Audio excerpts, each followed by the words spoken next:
So we're told in life you get one chance to make a first impression. And Napoleon Hill talked a lot about this type of idea of remembering things to come into a room and create a favorable impression. How important was that to him, and how did he advise people to make sure that they were on track? He was natty.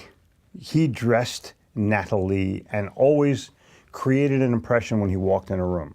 Whether it was a top hat or the suit that he wore, the collars that they wore in those days, you attached the collar to the shirt. He recognized that when you walked into a room, you made an impression. So that was one part of it. But I'll share a secret with you. When you feel good about what you're wearing or what you look like, it adds to your own self-confidence. So you walk in a room and go, "Great, I look pretty damn good today." And you, like I look in the mirror in the morning and go, "Whoo, way to go." And yes, I'll buy better clothing, and yes, I'll try to look as fashionable as I possibly can. But the bottom line is I'm doing it for me. And you do it for yourself first, and then others second, and then you're creating a good impression. A lot of people don't care what they wear. Big mistake.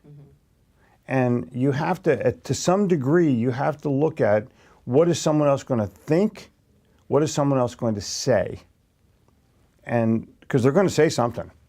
He looked good or he looked like crap.